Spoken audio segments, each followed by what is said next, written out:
de infra por dentro. E um resumo breve, trabalha no Departamento de Infraestrutura, Projetos de Coordenação e foi formado aqui mesmo na nossa Universidade de Engenharia Civil, em 2001, e é desenvolvedor de softwares para engenharia e para experiência, e tem experiência em assuntos referentes ao programa do Civil 3D, no âmbito de projetos de infraestrutura urbana, construção civil, projetos de infraestrutura, rodoviárias e ferroviárias.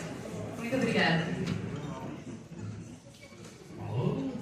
Todo mundo me ouvindo aí? Primeiro, deixa eu me apresentar aqui. Eu sou o Neito, tá? Eu sou engenheiro civil, me formei aqui pela Universidade Federal. Eu quero agradecer aí o pessoal que me convidou aqui a fazer essa palestra. Como já estudei aqui, eu já tive sentado aí na cadeira de vocês. Então, para mim, estar aqui hoje fazendo uma palestra para alunos de engenharia foi uma satisfação assim imensa. Ela falou aí mais ou menos do que eu lido, mas deixa eu colocar um pouco mais de contexto nisso. Então, eu me formei em 2000, né, com a graduação em colação em 2001, e eu tenho trabalhado com projetos de infraestrutura aqui na região metropolitana desde então. Eu fiz o projeto de revitalização aqui da Estrada da Graciosa, ali no trecho que vai de 4 Barras até o trecho antigo. Quem conhece o Almirante Tamandaré, que passou pela Vadislau Burgaus, eu fiz um projeto geométrico lá.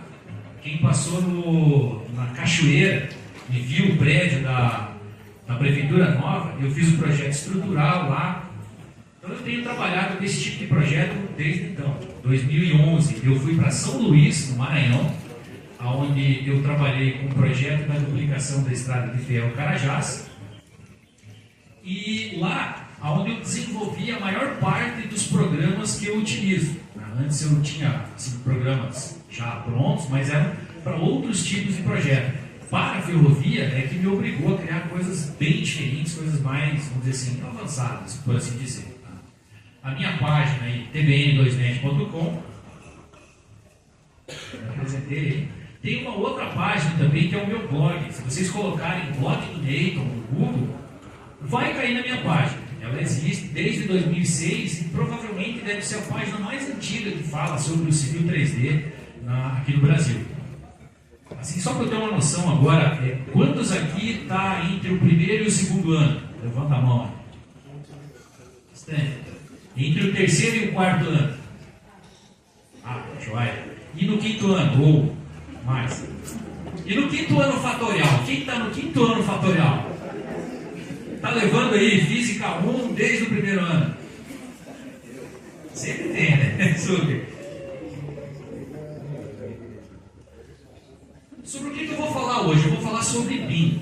Mas só que eu vou falar sobre BIM na infraestrutura. Eu sei que está todo mundo aí acostumado a ouvir falar em BIM na construção civil, mas BIM não é só plantar prédio, tá? Construir casinha, não é nada disso. BIM é tudo que você pode construir. Então a gente está falando também de rodovia, ferrovia, aeroporto, porto, parque eólico, usina hidrelétrica e aí por diante. Então tudo isso pode ser feito em BIM. Mas o que é BIM? Quando a gente está falando de BIM, aparecem uns termos estranhos, assim, tipo LOD. O que é LOD? Tudo muito bonito, que programa que você usa, mas na prática, como que se faz um projeto em BIM? Eu sei que tem um monte de palestra por aí, ou apresentação que você pode ver no YouTube, onde o cara coloca uns PowerPoint coloridos, bonitinho e tal. É tudo muito lindo no PowerPoint, mas eu quero ver no Excel, lá no AutoCAD, como que aquilo funciona num projeto em BIM. E daí eu vou mostrar uma aplicação prática de um projeto que eu participei lá em São Luís, né, que é a duplicação, e eu vou mostrar um programa que eu desenvolvi para resolver essa questão. Aproveitando o gancho aí, vocês tiveram uma disciplina de programação, né? Vocês fizeram em C, provavelmente, não tiveram? Primeiro ano, acho que é no primeiro ano que tem. E aquilo é completamente desconexo com todo o resto do curso. Parece que está lá só queimando um semestre. Não é bem assim, tá? Eu ganho dinheiro com aquilo. Claro que eu fiz outros cursos além daquilo, mas programação é legal. Vocês vão ver já o porquê. Quem tiver interesse aí depois em baixar essa apresentação e um material, eu produzi uma espécie de uma apostila Quando eu estava no Autodesk Invest em São Paulo, eles chamavam de hands-on. Então é uma apostilinha que vai aprofundar mais o tema do BIM e algumas historinhas que eu vou contar aqui, vai ter mais curiosidades sobre elas dentro desse material. Então vocês podem apontar aí nesse QR Code ou digitar esse endereço aqui, download UFPR 2024, tá, da minha página. O que é BIM? BIM vem da sigla Building Information Modeling, modelagem da informação da construção. Aí tem ali uma maquetezinha eletrônica. Então, dá para dizer que o BIM é só uma maquetezinha eletrônica? Não, não é só isso. Ele vai ser, então, a maquete eletrônica, mas também vai levar em conta como que você fez o dimensionamento daquilo, como que você fez a análise funcional daquilo, a sua rodovia, ela vai atender por quantos anos, depois de quantos anos você tem que fazer um serviço de manutenção nela. Com o projeto em BIM, já que é uma maquete eletrônica, ela vai facilitar que você extraia quantitativos, assim, quase que automatizado. Eu digo quase por quê? Porque em algum momento você tem que criar automatização, não vai existir pronto. Então, BIM é a palavra, é a salvação? É a palavra, é a salvação, mas você tem que acender vela para ela.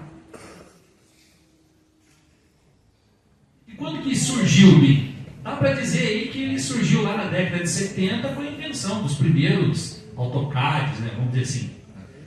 Na década de 80 eles já começaram a falar em Building Modeling, só que na década de 90 é que realmente o termo foi cunhado da forma como a gente vê ele hoje. Não vou enrolar muito com essas historinhas aqui, porque isso daqui dá para ver no YouTube também tranquilamente. Então aí no Brasil, o que estava acontecendo? Na década de 90, nada. Bobear, a gente não tinha nem computador direito. Só que foi passando o tempo e agora em 2020 temos um decreto onde o governo diz, olha, você vai fazer um projeto para o governo, aí ele tem que ser em BIM. Tem uma ponte lá de Guaratuba, é em BIM. A linha verde é BIM, não. Ou alguém tem alguma dúvida de que a linha verde foi feita em BIM? Acho que não, né? E aqui no Paraná, como é que anda? Aqui no Paraná, em 2018, a Secretaria do Estado de Infraestrutura e Logística lançou o Caderno BIM, que é uma iniciativa onde vai dar diretrizes dizendo, olha, é assim que se faz um projeto em BIM, seja na construção civil, seja na infraestrutura. E daí, em 2022, a minha empresa, no caso, fez um termo de cooperação com o DR, onde eu faço parte desse Caderno BIM de infraestrutura. Então vocês vão achar lá na seção de plugins, vocês vão achar lá o meu plugin. Porque eu tive um trabalho de validar um programa que eu desenvolvi e que eles aceitam agora como uma solução BIM e eles não vão criar nenhum tipo de empecilho para você se você fizer um projeto utilizando essa solução. E o que é o BIM? É um software? O que vocês acham? BIM é software? Que problemas eu posso ter para fazer um projeto em BIM? O que isso me traz de benefício? Primeira resposta é: BIM não é um software. Tá? A resposta rápida não é. Não é. Definitivamente não é. Então, se você olhar qualquer videozinho da Autodesk, por exemplo, eles vão vender as soluções deles como sendo uma solução BIM. E é isso que elas são, uma solução BIM. Mas elas não são o BIM. O BIM é a junção dessas quatro coisas: tecnologia, então, software, hardware, processo, é como você faz as coisas, como que você dimensionou um pavimento, como que você dimensionou uma estrutura do prédio. São as pessoas. Então, na sua equipe existiram engenheiros, projetistas, desenhistas, gestores, e vai ter uma hierarquia nisso tudo. Isso precisa ter uma liderança, uma gerência, uma gestão de como que vai acontecer. E a junção dessas coisas todas é que vai ser, sim, o BIM. Que vantagens eu vou ter? Bom, eu fiz a minha maquete eletrônica, eu posso prever em que sequência as coisas precisam ser feitas. Pega e constrói um prédio. Você precisa saber onde estocar o cimento, aonde estocar a areia, porque está chegando uma betoneira lá para fazer a concretagem. Você não pode simplesmente deixar a betoneira esperando. Então, existe um planejamento para isso. Se você tem uma maquete eletrônica, você consegue prever o que vai acontecer. Se a gente estiver falando de estrada, e está fazendo uma duplicação. Você já viu aquela sinalização temporária, obrigando a você ir na contramão, né, para que dê fluxo, que eles estão fazendo o pavimento de uma via. Então, eu tive uma disciplina, acredito que vocês também devam ter uma disciplina assim, onde você vai fazer sinalização temporária de obra. Então, isso vai estar previsto lá no BIM. Uma outra situação, você consegue levantar um prédio pelo primeiro pavimento, sem fazer a fundação? Não consegue. Então, existe uma precedência de tarefas que vai aparecer dentro desse BIM. Uma maquete eletrônica, agora você consegue avaliar qual vai ser a vida útil do seu projeto. Se você consegue fazer isso, você consegue avaliar quais serão os custos de manutenção dela. Então vai existir o BIM 3D, que é a maquetezinha eletrônica, mas vai aumentando. 4D, eu já estou fazendo o orçamento. 5D, eu estou tirando quantidades. O 6D, eu estou simulando como o meu projeto vai acontecer. E daí você poderia pensar assim, tá, mas na infraestrutura eu vou modelar isso dentro do computador? Sim. Senão, você poderia modelar uma versão de teste do seu projeto? Vocês já viram fazer uma versão de teste de um prédio? Não tem como. De uma usina hidrelétrica, alguém já foi no laboratório de hidrologia e viu a maquete lá de alguma usina? Não? Acho que nem deve ter mais aqui. Tem? Pô, lá do lado do Paraguai, a maquete da Itaipu ainda está lá, funcionando. Então, é bem interessante, assim, se vocês tiverem oportunidade de fazer estágio lá na Itaipu, vão, tá? E que tipo de problema pode aparecer quando você está fazendo um projeto em BIM? O projeto em BIM, ele tende a ficar bastante grande. Não é pela quantidade de informação que você vai ter, tanto pela limitação dos softwares que você vai ter. Depois mais para frente vai ficar clara essa questão, tá? Hoje todo mundo está conectado, tudo é global, os seus prazos reduziram bastante, então pode acontecer de você não ter tempo hábil de modelar alguma coisa em 3D, e daí você acaba tendo um modelo com nível de detalhe mais baixo, quando ele já deveria ser mais alto. Também por questões de cronograma, às vezes, choveu, eu não posso fazer um levantamento de campo, então não tem como fazer com chuva, então vai acontecer esse tipo de coisa. Aí eu coloquei uma tela azul do Windows, eu sei que vocês nem devem mais ver esse tipo de coisa hoje em dia, né? Mas na minha época isso daí era sagrado, o AutoCAD travava a cada 1h30, mais ou menos. E o que acontece quando você não faz o projeto em BIM? Aí eu coloquei uma foto da linha verde. Quem teve o prazer de andar pela linha verde enquanto ela estava nesse estado aí, né? Outro dia o Greg entregou esse trecho aí como pronto. Em 2006, mais ou menos, eu visitei a linha verde quando ela estava ali no solo ainda, sem nada, tá? Lá mais ou menos na altura do Pinheirinho. E eu vejo isso construindo desde então. Quanto de vocês aqui votou na última eleição? Todo mundo?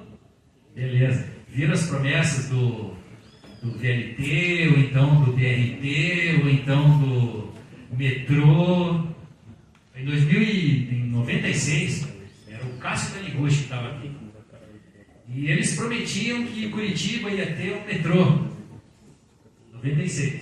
Em 2000, em 2004, em 2008, eles prometem isso em todas as eleições. E não fazem por quê? Porque não tem planejamento, não tem projeto, não tem orçamento. E não tem orçamento por quê? Porque não tem projeto. Não tem projeto por quê? Porque ninguém faz, né? Porque não tem vontade política. Mas, tá aí. Custo não previsto, aditivo contratual que fica aumentando cada vez mais. E daí você tem uma linha verde. Todo mundo concorda que ela já está obsoleta ou não? Se não concorda, faz o seguinte: para embaixo do viaduto da Marechal Floriano e espera 3 sinais. Então, já está obsoleto. Quase todas as travessias da linha verde são em nível. Que tipo de projeto é esse? E como é que você avalia se um projeto em BIM é mais caro ou é mais barato do que um projeto feito de forma tradicional? Para fazer isso, existe aí uma ferramenta chamada curva de McLean. Esse McLean, se não me engano, ele é um presidente da Building Smart. Vocês já ouviram falar de Building Smart? Não? Building Smart é uma empresa que ela gerencia o BIM, o arquivo do formato IFC. É eles que desenvolvem isso. Claro que com a ajuda da comunidade, mas eles é que mantêm isso. Então, nessa curva, a gente vê 4 curvas distintas. Então, a verde, eu estou vendo a variação ali da minha habilidade de mudar o projeto ao longo do tempo. Então, eu vejo que no início do projeto é muito fácil, ou seja, eu tenho uma habilidade muito grande de mudar o projeto sem impactar no custo. É baixo o impacto no custo, porque é tudo ainda na fase da projeto conceitual, não tem nada sendo produzido ainda. Só que à medida que o tempo vai passando, essa facilidade de mudança no projeto vai caindo. Então é preferível fazer aqui nesse vertical aqui, que seria o projeto preliminar. À medida que o tempo vai passando, o custo para você mudar o projeto, que é o que acontece com a linha verde, vai aumentando cada vez mais. E por isso ela vai tendo mais aditivo, mais tempo para reprojetar, e isso vai aumentando. Aí agora vamos analisar a curva azul com a laranja. A azul seria um fluxo BIM, e a laranja o tradicional. O tradicional e o BIM no começo é quase a mesma coisa, porque você ainda vai ter que estar na fase de coletar a informação para entender o que é que você está projetando. Então você está no projeto preliminar, nessa fase aqui. Quando você chega aqui nessa outra, aqui a cor não foi muito feliz, mas é a segunda faixa aqui. Você está detalhando o projeto, talvez no nível básico, por exemplo. Aí você percebe que o seu esforço no projeto em BIM já está atingindo o pico. Por quê? Nessa fase você lançou uma escada hidráulica no seu talud e percebeu que a sua escada hidráulica precisa ter 5 detalhes. Tem que decidir agora com o engenheiro o que fazer. Outro exemplo, você colocou uma sinalização num determinado ponto, mas percebeu que acontece aquela situação onde você está vindo numa rampa, uma curva horizontal e casa com uma vertical. E a BR na sua frente simplesmente some. Já tiveram essa sensação assim de você vai fazer uma curva vertical e você não está enxergando a curva do outro lado, você não sabe se ela vira para a direita ou para a esquerda. Está no manual, não faz isso. Né? E daí você percebeu isso no projeto e agora tem que mudar, tem que ajustar. Então o custo nessa fase aqui para o BIM, ele cresce bastante e cresce bastante rápido. Já o fluxo tradicional, ele vai acontecer aqui, ó, no terceiro item, que é na documentação. Documentação que entendo como projeto executivo. Existiu um projeto básico, onde o BIM saiu mais caro. No detalhamento, perceba que ele está caindo o preço vertiginosamente aqui, ó. Por quê? Porque eu já previ todos os problemas lá no básico. Já o tradicional, eu vou postergar isso lá para a fase do executivo, e daí vai vir umas palavrinhas tipo CAPEX para você, e daí você vai dizer assim, cara, antes eu gastava 1 milhão para fazer, e agora eu gasto 1 milhão e 200. Não, você só tem 1 milhão para fazer, porque o orçamento aprovado é 1 milhão. E daí, depois que passou o tempo durante a construção, ok, ele vai diminuir.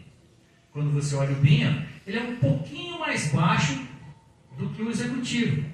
Porque a carga de coisas que você tem para fazer aqui no executivo e no BIM podem até ser as mesmas. Tá? Mas o prazo que você tem para fazer o BIM, ele vai te dar uma liberdade maior por conta das automações, que você provavelmente já tem. Se você faz à mão, você provavelmente não usa nenhum tipo de automação. Já no BIM, muito mais provavelmente vocês utilizam. Aí, o que eu quero dizer com automação?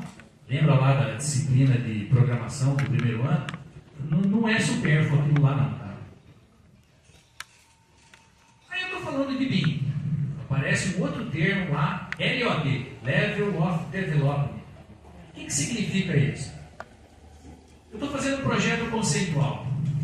Vou plantar uma placa lá num determinado lugar. Eu preciso saber que ela é de lombada, preciso saber que a placa é de limite de velocidade. Não, preciso saber que é uma placa. Se for olhar o custo das duas, é praticamente o mesmo. Então eu não preciso saber que uma é de lombada e outra de velocidade. Eu preciso saber que ela tem uma placa para eu ter uma noção de quanto custa. Isso aí é um posto de visita, acreditem. Ah, mas é só um paralelepípedo. Eu só preciso saber onde ele está, porque de repente existe um poste aí. Eu não quero que os dois colidam, batam um no outro. Plantar o poste em cima do PV não vai funcionar. Então, no nível de detalhe 100, eu só vou precisar saber que o elemento existe mais ou menos nessa posição. Quando eu chego no nível de detalhe 200, que é um projeto básico já, eu estou colocando agora uma placa de palha, eu tenho uma lombada, eu tenho um pórtico de sinalização, então eu preciso ter a verdadeira grandeza do meu elemento para que eu consiga alocar ele corretamente. Então pensei que esse é um posto de visita, agora eu sei que eu não posso colocar um poste qualquer do lado dele, porque ele tem na chaminé, digamos, 2 metros, e o meu poste precisa de 3, então não dá para fazer. Então nessa situação eu já tenho noção do que está acontecendo no projeto. Quando eu chego no nível 300, é quando eu estou no meu projeto executivo. Eu já coloquei elementos dentro do projeto o suficiente para que essa coisa seja construída. Aqui, ó, ainda não sei exatamente como ele vai ser construído. Não tem nada falando de armadura disso daí. Eu não sei se é de alvenaria, eu não sei se é de concreto armado, mas aqui agora eu já sei. Se precisar, eu coloco uma linha de chamada dizendo ali alguma cota, alguma coisa assim. Se a gente fizer um paralelo com a construção civil, a gente tem aqui uma parede de drywall. Eu estou no nível 300, então significa que eu posso vir aqui dar um diste na parede e eu consigo inferir qual é a largura dela, a espessura dela. Quando eu estou no 350, eu já sei como que é a armação dentro dela. E quando eu estou no 400, eu já sei até que tipo de fixação ela tem, ou seja, eu tenho condições de quantificar essas armações e construir a minha parede. Beleza? Tá, mas na prática, é muito bonito esse desenho aqui, os slides para trás, todo mundo pegou, né? Mas e na prática, como é que faz? Primeira coisa, eu preciso ter um computador muito forte para trabalhar com BIM. Defina forte. Qual que é o seu orçamento? Você vai comprar um notebook ali na Fast Shop de 5 mil reais? Isso é caro para vocês? Não? 5 mil? E se eu falar assim que você vai precisar de uma estação de trabalho com 2 RTX 5000 e isso vai te custar mais 64 GB de RAM e isso provavelmente vai chegar na casa dos 100 mil. Vocês acham isso absurdo? Não é absurdo. Vai depender do projeto que você vai fazer. Você pode fazer uma usina hidrelétrica em BIM, ou você pode construir um prédio de 3 pavimentos em BIM, né? E para as duas situações, você tem que avaliar que tipo de hardware você precisa. Então, quando você for contratado para fazer um projeto em BIM, você tem que prever o custo de infraestrutura, tá? Vai ter que prever o custo do software. Vocês têm ideia de quanto custa o AutoCAD? Se fosse comprar assim, comprar não, né? Alugar, porque agora é tudo por aluguel, tem ideia não? Só o AutoCAD, se não me engano, está na casa dos 18 contos. Civil 3D, já ouviram falar do Civil 3D, não? O Civil 3D acho que está R$ 13.500 por ano. É caro R$ 13.500? Não, não é caro. Você faz um projetinho de uma rodovia de um acesso, 500 metros. É 30 mil já. Faz em uma semana. Aí você também vai ter que pensar, bom, ele falou que os arquivos tendem a ficar gigantescos, e ficam. Então você precisa ter uma infraestrutura de rede bem feita.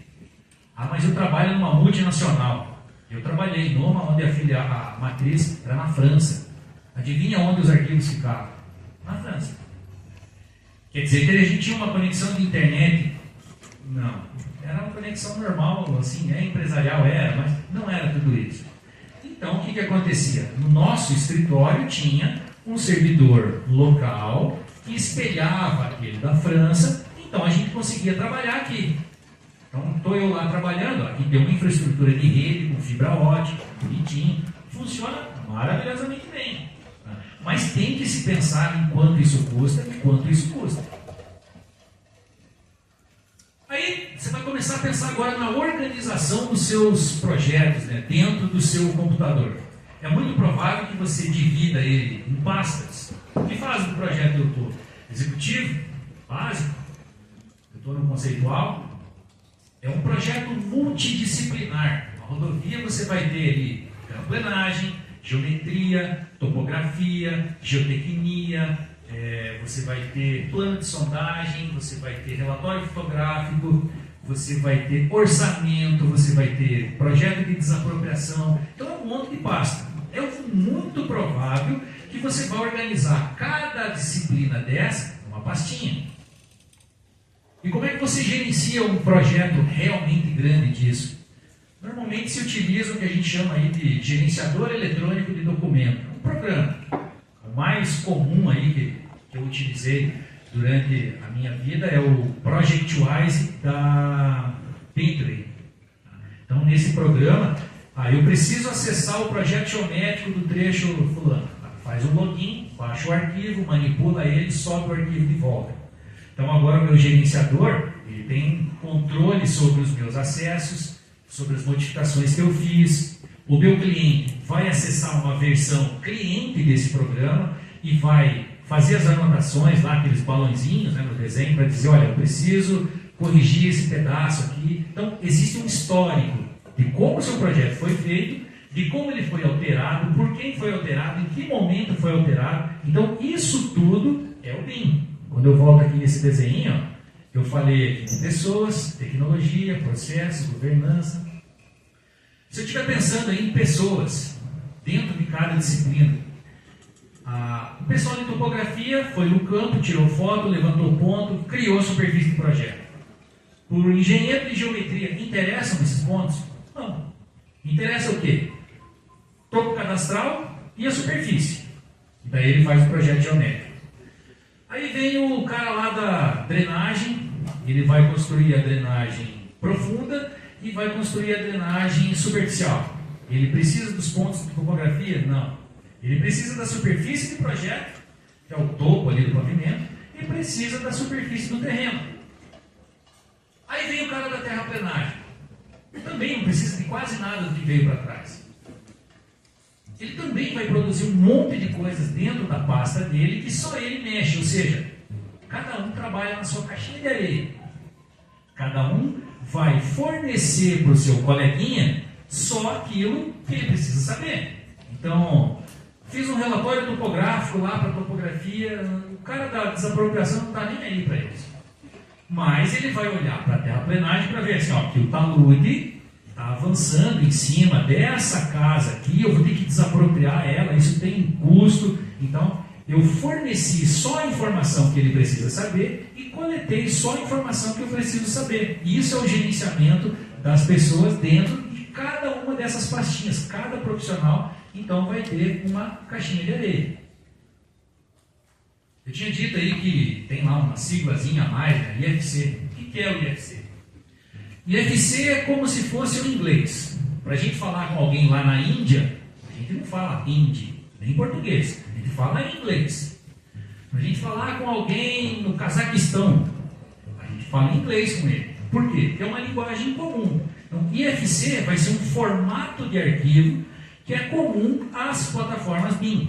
Então, significa que eu consigo colocar o Revit conversando com o Civil 3D. Para que eu faria isso? Eu construí o meu prédio e agora eu estou passando o metrô. O metrô passa embaixo do meu prédio. Eu preciso saber onde está a fundação dele. Então eu importo o IFC da fundação do Revit dentro do Civil 3D e agora eu planejo o meu metrô sem derrubar o meu prédio. Um exemplo assim, hipotético. Outro exemplo, eu estou fazendo o meu condomínio de prédios do Minha Casa Minha Vida. E isso normalmente fica numa pirambeira do tamanho do bonde, né? O Mirante Tamandaré. Já foram no Mirante Tamandaré? Já foram do bairro Morrocos? Morrocos é porque é assim, 100% de rampa nas estradas. É terrível. Vocês vão em São José dos Pinhais, tapetão. Só que esse tapetão tem um custo. É um banhado por debaixo da terra. Você vai construir um acesso qualquer lá, você tem que começar tirando 1,5 metro de solo, porque aquele solo não presta. E o que é o IFC? Então, eu disse, ele é um arquivo. Como que se faz esse arquivo? Como é que os programas entendem isso? Bom, o IFC, como eu disse, ele é uma espécie de um inglês. Então, ele serve como um padrão para você comunicar de um programa para o outro, porque o Civil 3D não tem obrigação de entender o que o EBERIC faz, mas ele tem condição de entender o que o EBERIC produz na linha final. A gente chama esse tipo de programa que realmente produz alguma coisa de software autoral. Depois eu vou mostrar alguns softwares aí, a gente chama isso daí de software autoral, onde você cria realmente alguma coisa. E ele é só um arquivo de texto. Isso é um arquivo de texto. Dentro desse arquivo de texto, aí vocês vão lembrar lá da disciplina de programação, vocês chegaram a ler algum arquivo de programação? Acho que não, né? Um negócio assim que também não tem muita utilidade. Tem. Mas a ideia aqui é que esses dados, ó, eles estão estruturados dentro de uma linguagem aqui chamada STEP. Também não vou entrar em detalhes disso daqui, é uma chatice do tamanho do bonde. Bom, mas para eu descrever um elemento do meu projeto, seja ele num prédio, seja ele numa rodovia, eu tenho que dar nomes a essas coisas. Que nomes? A gente chama de classe. Então, quando eu olho para uma porta, a porta é o que a gente chama de IFC door. Eu olho para uma parede, IFC wall. Aí eu olho para uma escada, IFC stairs. E por aí vai.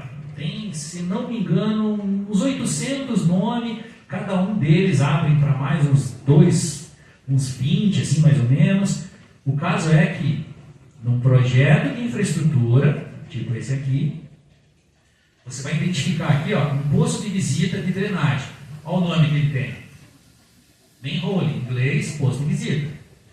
Se eu estiver falando aqui da fundação da minha estrutura, que tem um trem que vai passar aqui em cima. Isso aqui é estaca. E aqui ser bridge, patch, foundation. E assim eu tenho um nome para cada elemento. E agora, se eu levar esse meu projeto para a Índia, eles vão entender que isso daqui é uma IFC bridge patch, isso daqui é um IFC duct segment, e assim por diante. Aquela plaquinha lá, IFC sign, cada um tem um nome que é comum, sempre vai ser esse nome. Então pense aí, é um inglês ou uma pedra de roseta, se preferir, né? Mas tá aí, ele vai traduzir cada elemento construtível, né, para um termo que está lá dentro desse formato de arquivo. Então, aí você pode pensar assim, tá, o IFC então é a salvação. Não, não é bem por aí, tá? Primeiro, existe IFC classe ou nome para tudo? Não existe nome para tudo. Tudo ainda é muita coisa. Na construção civil, o BIM funciona assim quase que maravilhosamente bem, e muita gente acha que BIM é o Revit. E não é. Tá? O Revit é um software BIM, ele não é o BIM. Existem ainda questões de limitação de software. Eu coloquei a Lara Croft aqui lá dos anos 90. Alguém chegou a jogar PlayStation 1? Viu a Lara Croft quadradona assim? Entende que era por limitações de hardware, obviamente, né? Mas vamos pegar aqui um exemplo da engenharia. Aqui eu tenho uma valeta de proteção que faz uma curva num determinado trecho. Para ele desenhar a curva com precisão, ele não desenha arcos. Ele vai transformar tudo em triângulo, por isso tem a Lara Croft aqui, é tudo triângulo, com uma textura em cima.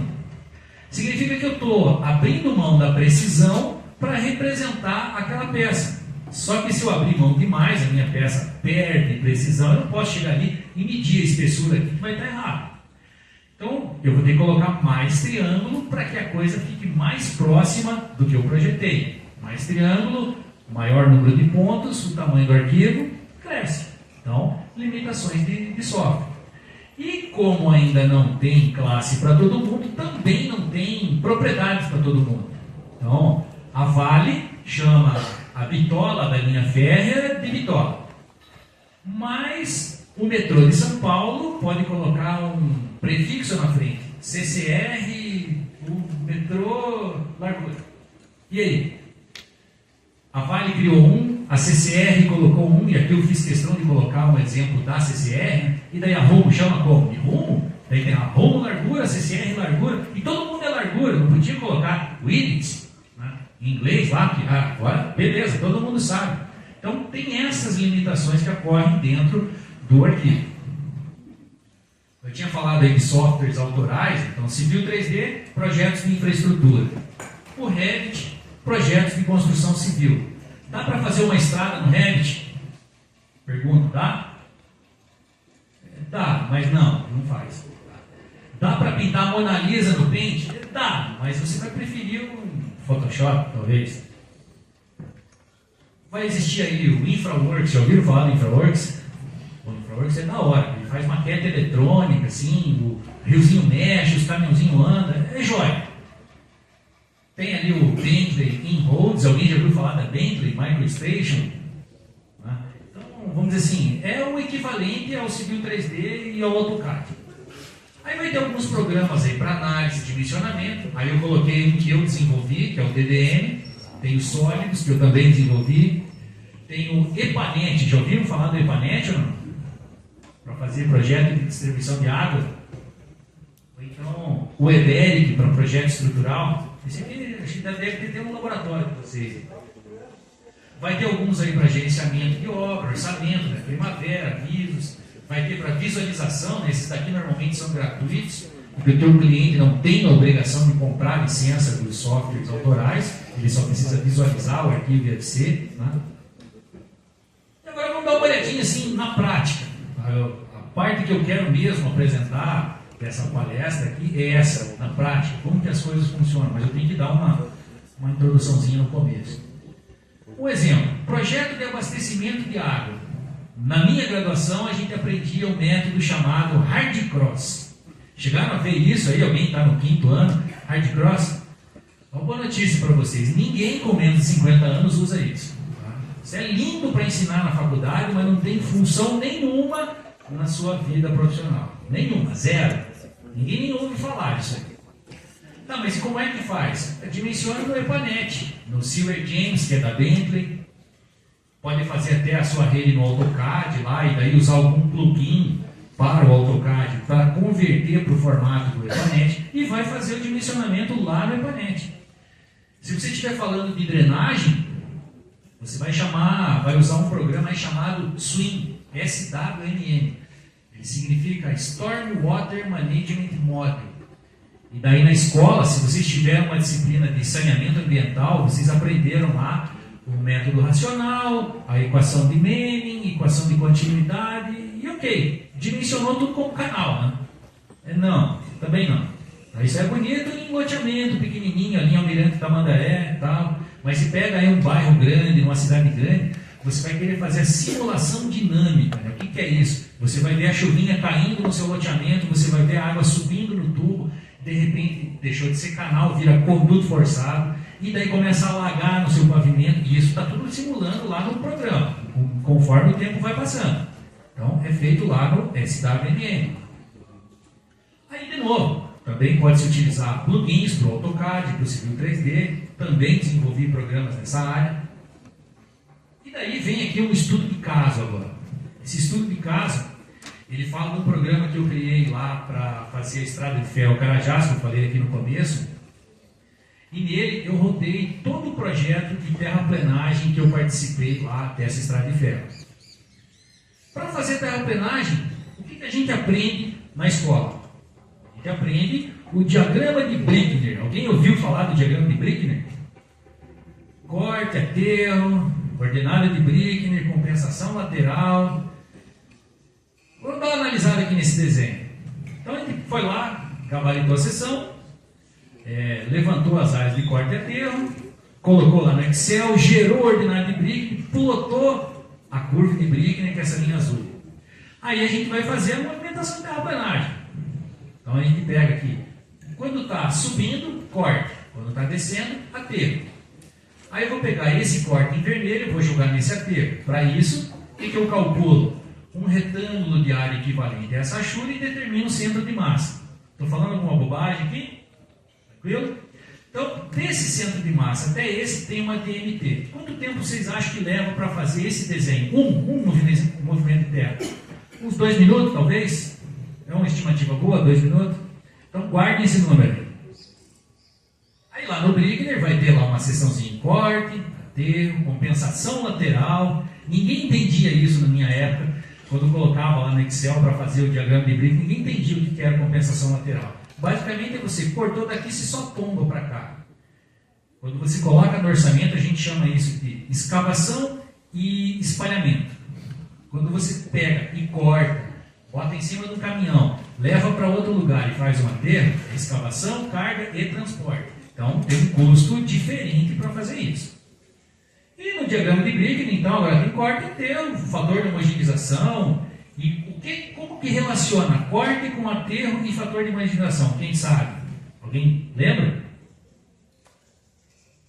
Pegar aqui o aterro, multiplicar por esse e fazer igual aquele? Era isso? Não é isso não, tá? Não é isso. Vocês já vão entender por quê. Aí você chega, me formei. E daí tu caiu num projetinho de ferrovia.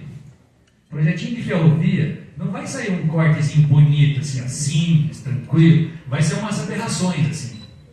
Isso aqui, lá no projeto da Estrada de Ferro Carajás, é extremamente comum. Cada banqueta dessas tem 8 metros de altura ou mais. Ó. Veja o tamanho das pessoas aqui, ó, e comparem com a altura. Aí você vai ver, corte em primeira, segunda e terceira categoria. Alguém lembra o que era isso aí? Primeira, segunda e terceira? Primeira, solo. Segunda, solo com um pouco de rocha, uns macacão ali, umas pedras grandes. E terceira, rocha santa. Só desmonta na base da dinamite. Você vai ter aí aterro, camada final, aterro em solo, aterro em rocha. Aterro em rocha? Aterro em rocha.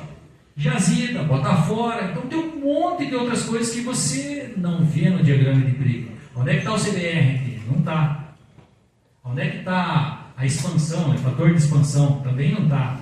E você viu isso numa disciplina de geotecnia, acho que no segundo, terceiro ano, que está desconexo com aquela disciplina de programação do primeiro ano, que está desconexo com a disciplina de transportes, onde você aprendeu a fazer um projeto geométrico, que está desconexo com a disciplina de topografia. Nada liga com nada. Na disciplina de topografia vocês utilizaram um teodolito ou uma estação total?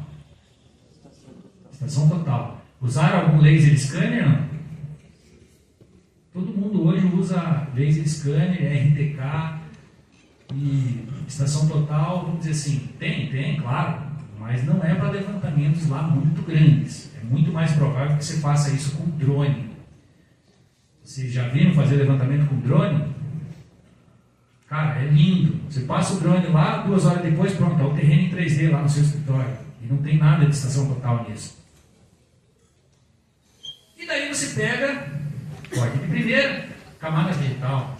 Corte de segunda, um solo mais duro com um pouco de pedra. Corte em terceira, rocha.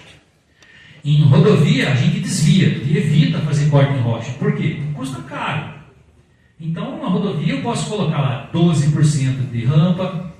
Eu posso colocar uma curva mais fechada. Para isso, o que a gente faz? Coloca aí um raio de curva, uma velocidade de projeto mais baixa. Então, a gente tem muita liberdade para trabalhar em rodovia. Mas ferrovia, não. Ferrovia, você já começa, nesse projeto, por exemplo, 1% é a sua rampa máxima.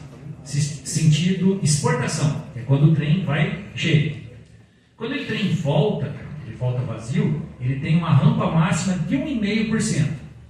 Aí tem alguns lugares, na época o trem da Vale, ele atendia tanto o trem de minério quanto o trem de passageiros. Então, como era uma linha simples, eles tinham que ter um pátio de parada para um trem parar enquanto o outro passava. Nesse pátio, ele tem que estar em nível.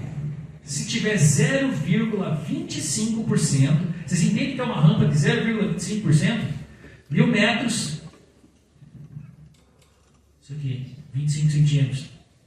O trem anda sozinho, você tem que frear ele, senão ele anda.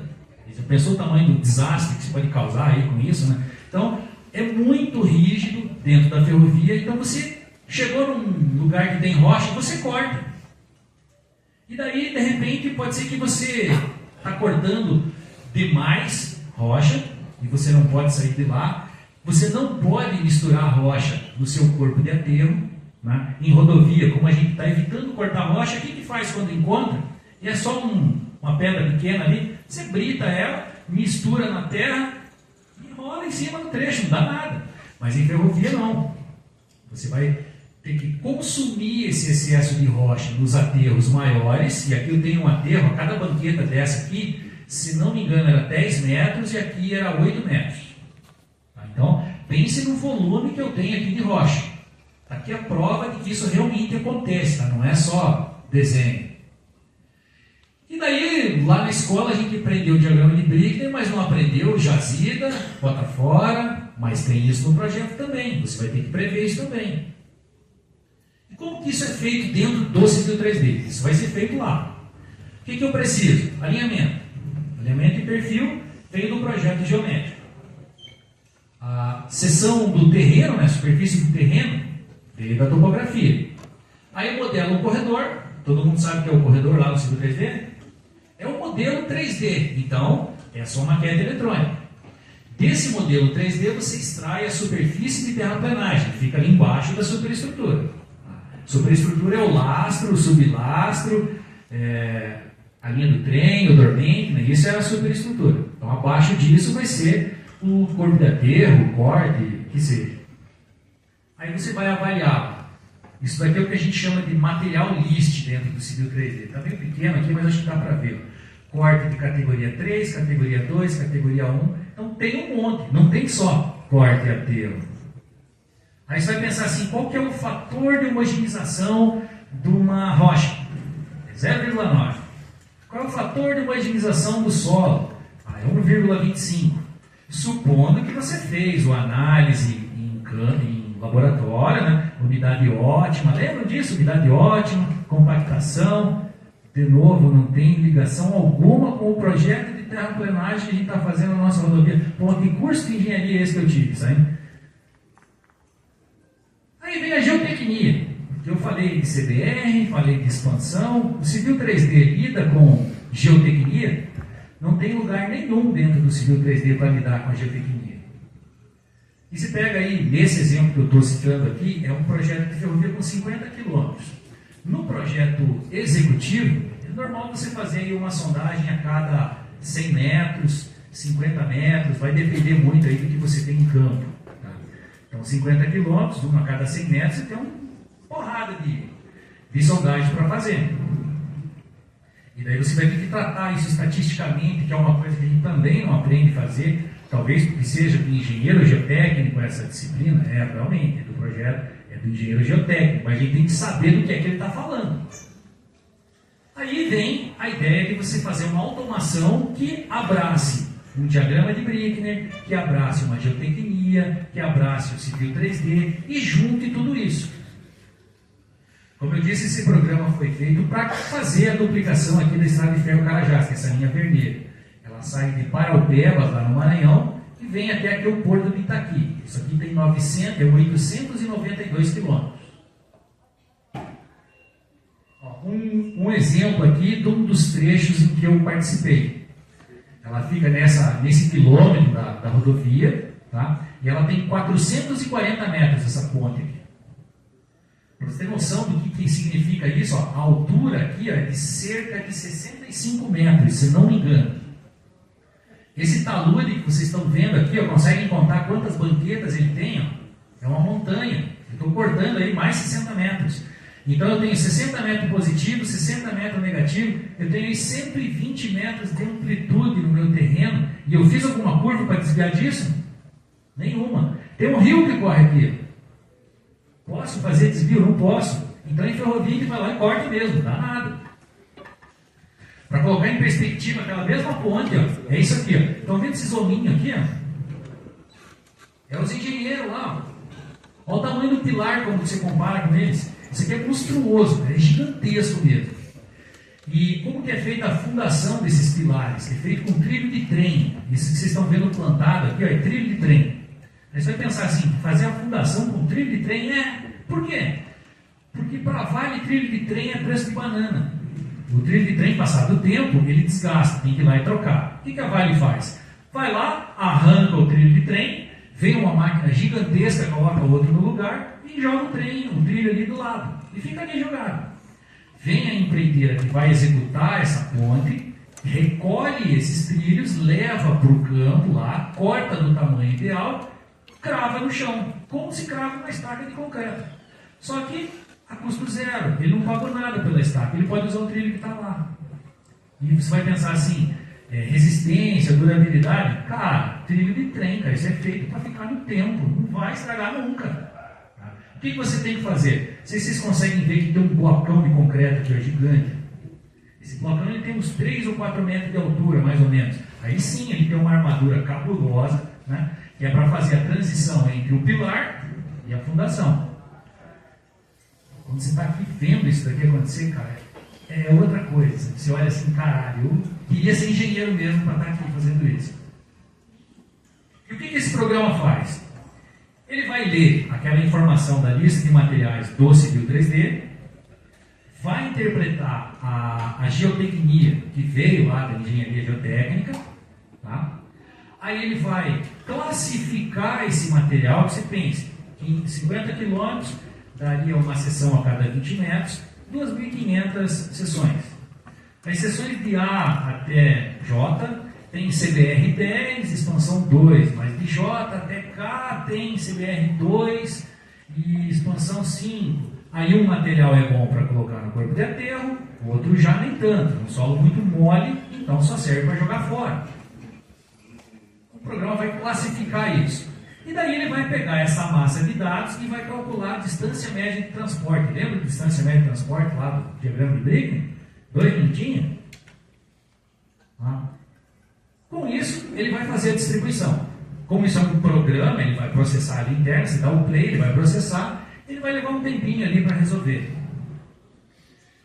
Esse projeto ele tem, mas ainda continuando, o que é, como que o programa faz isso? Ele faz utilizando o método dos transportes, que está lá em pesquisa operacional. É uma disciplina chamada engenharia econômica na minha época. Vocês tiveram algo parecido com isso? Método dos transportes, caminho econômico, caixeiro viajante, isso diz alguma coisa para vocês? Algoritmo lá para resolver o caminho ótimo, enfim. Em terraplanagem, a gente diz que a gente quer minimizar o momento de transporte. E o que é o momento de transporte? É o somatório de volume vezes distância. Se eu olhar assim, volume, eu não posso diminuir o volume. Cortei e tenho que jogar em algum lugar. Mas a distância eu posso. Quanto mais perto eu jogar, o momento é menor. E, consequentemente, o custo da minha terraplanagem é menor. Processou esses dados todos, o programa vai te informar essa tabela aqui. Escavação, carga e transporte, material de primeira categoria, segunda categoria, terceira categoria. Cada valorzinho desse aqui é um código no ciclo. Já ouviram falar do ciclo? SINAP, base de preços do DR, mas tem um valor lá. Escavação, carga e transporte, material de primeira categoria, DMT de 100 a 200 metros, custa, sei lá, R$15 o metro cúbico. Então tem um valor aqui. Cada item desse é o que o orçamentista vai querer na hora de fazer o projeto. Ele também vai querer entender a camada final, ela vai ser feita com Proctor modificado. Alguém lembra do que era Proctor modificado? De novo, vinha lá da disciplina de geotecnia. E o corpo de aterro em solo, ele é feito com um Proctor normal. Ou seja, são duas energias de compactação diferentes, com valores diferentes para executar. A modificada é mais caro, a camada final tem que ser um material melhor. Enfim, você vai querer saber essa informação. Aí você cortou um material qualquer, você vai levar para o bota fora. No bota fora tu vai compactar? Não. Você vai jogar lá, vai espalhar e vai plantar grana em cima. Mas você tem que pagar esse serviço de alguma forma. Então, para contextualizar esse projeto, 50 quilômetros. Desses 50 quilômetros, eu gerei 4,6 milhões de metro cúbico de terraplanagem. Conseguem visualizar 4,6 milhões de metro cúbico? Você pega um loteamento aí de 100 mil metros quadrados, divide esse volume por essa área e você tem o tamanho da pilha que isso é. Então, é coisa pra caralho. 60% desse material que eu cortei era rocha. E era uma rocha ruim ainda por cima. Ela quebrava muito fácil. Aí tinha lá os dados da ferrovia, né? Rampa de 1%, ruim de importação. Tinha jazida. O jazido de bota fora tinha que ser dentro do trecho. O que significa isso? Era um aproveitamento do projeto existente. Então significa que já foi feita a desapropriação dentro da faixa de domínio. Significa que o meu talude não pode avançar para além da faixa de domínio, porque eu teria que fazer mais desapropriação. Também não posso simplesmente aterrar um fundo de vale, porque ali a área de preservação, tem alguma araucária. Derruba uma araucária e veja o que acontece. 50 quilômetros, 2.567 seções, 9 tipos de corte de primeira, segunda, terceira, empréstimo de primeira e segunda, rebaixo em terceira, aterro em rocha, aterro em solo, camada final, bota fora, e assim por diante. Eu cheguei em 800 movimentos de terraplanagem. Quanto tempo levava para fazer uma mão? 2 minutinhos? Então faça 800. Você vai ficar em alguma coisa perto de 27 horas ininterruptas fazendo isso. Se você pensar 6 horas por dia, com pausa para o café, para o almoço, 5 a 10 dias para fazer isso. É um tempo razoável para fazer um projeto de terraplanagem? Pode ser. Vamos ser otimistas e vamos pegar 5 dias. O cara é bom, ele não parou em momento nenhum. 5 dias. Ele levantou então uma matriz aí para ver os DMTs. Pensa uma tabela que tem 377 linhas por 426 colunas. DMT para caramba, para avaliar. Então, se a gente colocar isso em termos de tempo, para a gente avaliar, obter as áreas e os volumes lá no Civil 3D, levar para o Excel. Vai ter uns reportes lá, tranquilo, meia horinha, máximo, você faz. Veja a geotecnia, tem 25 setor homogêneo. O que é setor homogêneo para mim? Tem ideia? O cara fez uma sondagem a cada 100 metros. Não dá para utilizar elas dessa forma. Então o que você faz? Você pega um setor ali que tem CBR parecido, você tem expansão parecido, faz uma análise estatística, tira as que deram muito acima, muito abaixo. Tiver a disciplina de estatística, desvio padrão, média, é por aí. Então você vai transformar aquele monte de sondagem em 25 setor, umas 4 horinhas aí talvez, e vai fazer os DMT. Então, 5 a 10 dias. Probabilidade de erro que você tem de cometer aí. Cada número que você digita, 10 chances de errar. Ah, tá bom, ali na tecla, 4 em volta do 5, beleza. Mas a chance de erro é astronômica. Tá? Quando você faz no programa, extrair os dados para o Excel, bom, ainda é a mesma coisa, então 30 minutos. Colocar lá a parte da geotecnia, você já tem a tabela, Ctrl+C, Ctrl+V, 2 minutinhos, vai, estourando. Processar. Nesse caso, se alguém lembrar aí do método dos transportes, como é que faz, tem lá um cálculo iterativo que você tem que fazer. Ele processou 3.800 em 5 minutos. Então, na prova a gente fazia normalmente com 6 demandas para umas 4 ofertas e levava 20 minutos para fazer. Ele faz 3.800. Aí, putz, vem o cara da drenagem e fala assim, Neide, eu preciso que você levante o grade aqui nesse ponto baixo, porque senão ele não dá cobrimento no bueiro. Eu vou ter que envelopar esse meu bueiro. E daí eu tinha um tubo de concreto, agora eu tenho um envelope de concreto em cima dele.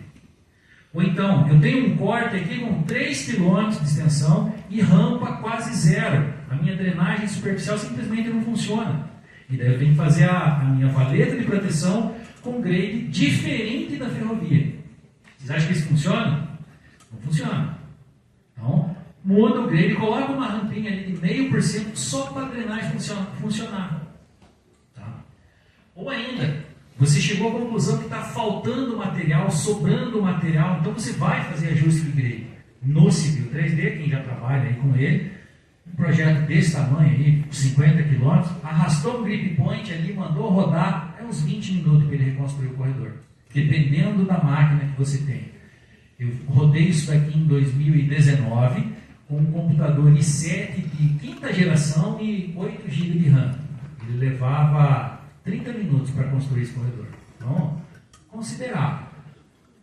Probabilidade de erro, claro que ainda existe. Você pode ter errado ali na sua seção típica, pode ter errado no eixo, mas elas vão ser consideravelmente pequenas porque você não manipula número nenhum. Né? Foi tudo na base do Ctrl+C, ler direto, então você não escreveu nada dentro do programa. Então a sua chance de erro reduz pra caramba. Isso, se vocês somarem esses tempos aí, 1 hora. 1 hora eu tenho um projeto de terraplanagem de 50 km. Analisa isso. Para e pensa um pouco. O que significa ter um projeto em 1 hora? Significa que você tem até 8 alternativas de projeto num dia. Quanto o camarada fazia a mão? 5 dias? 1. Aqui eu faço 8 num dia. Desses 8, 1 foi porque eu tinha que livrar um talude que estava avançando demais na desapropriação. No outro eu tive que livrar um bueiro que estava ficando muito desenterrado, então a armadura dele não suportava. O outro, eu tinha um excesso de material em algum lugar, então eu levantei o grade para cortar menos. Tá? Então eu fui trazendo a solução ótima do ponto de vista do universo de soluções que eu tenho. Eu não peguei uma só e fiz a otimização utilizando o diagrama de Brigg. Eu fiz 8 fazendo isso, só que agora eu avalio o custo dos outros itens da terraplenagem. E eu tenho tempo hábil agora para resolver a questão de desapropriação, de drenagem, de sinalização, do que for em cima do projeto de terraplenagem. Certo? Eu sei que eu falo demais e rápido demais, mas a ideia que eu queria passar, assim, olha, dava para esticar mais umas 2 horas aqui só falando desse projeto, tá? Então, a minha crítica aqui agora para o curso de engenharia que eu fiz é que eu aprendi programação, eu aprendi um pouquinho de geotecnia, eu aprendi um pouco de projeto geométrico, mas era tudo um pedacinho aqui, um pedacinho lá. Em momento nenhum alguém teve a brilhante ideia de juntar tudo isso num projeto de verdade. Então, tentem buscar isso, de juntar tudo isso que vocês estão aprendendo num projeto de verdade, e daí sim vocês vão enxergar o BIM acontecendo no projeto de vocês. Beleza? É isso aí.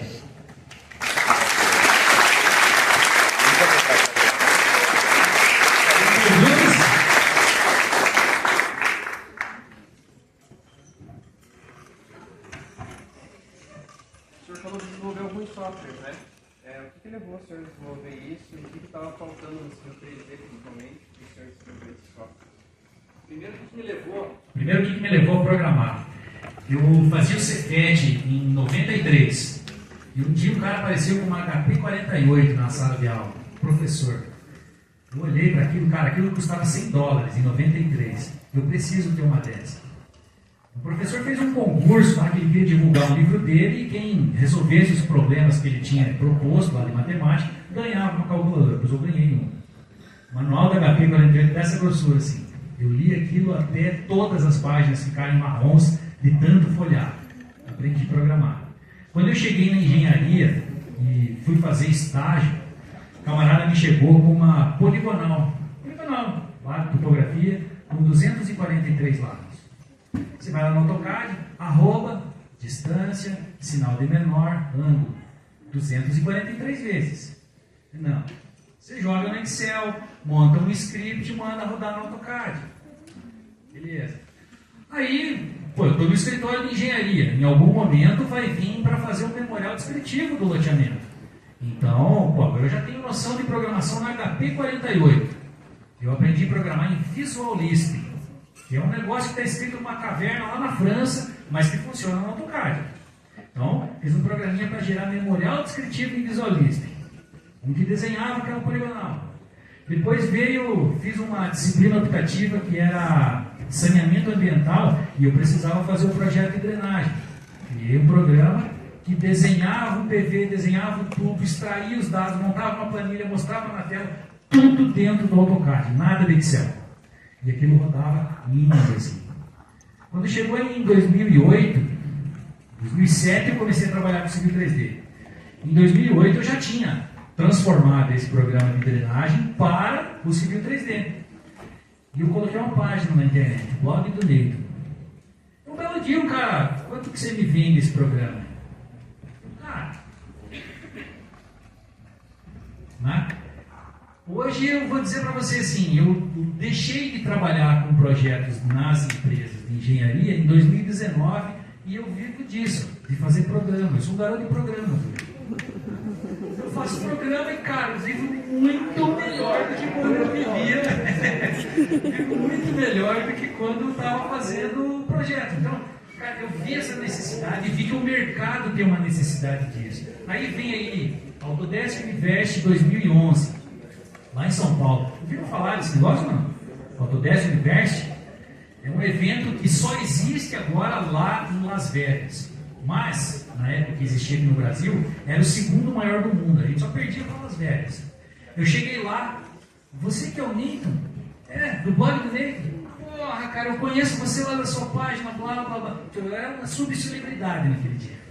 Então, todo mundo me conhecia. Os programas que eu já vendia, eu fui lá e coloquei uma página no Google e agora eu vendo os programas lá na página do Google, sabe? E, cara, dá dinheiro.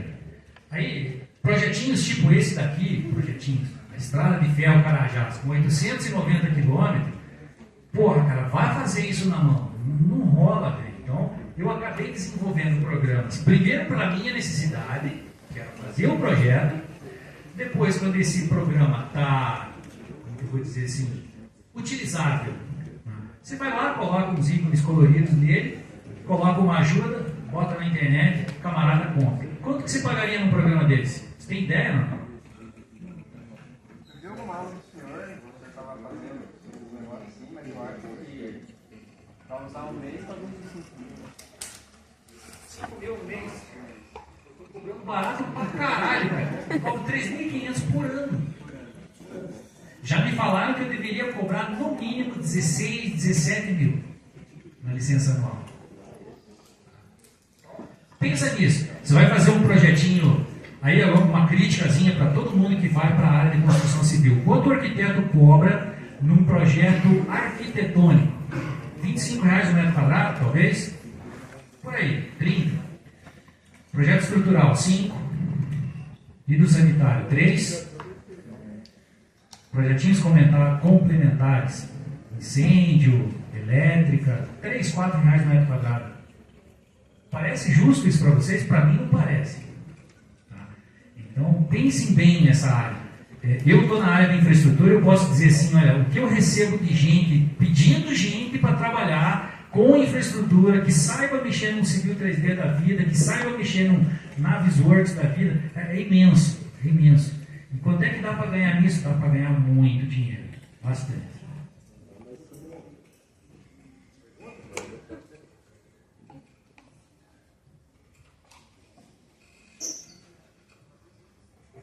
Agora é a hora.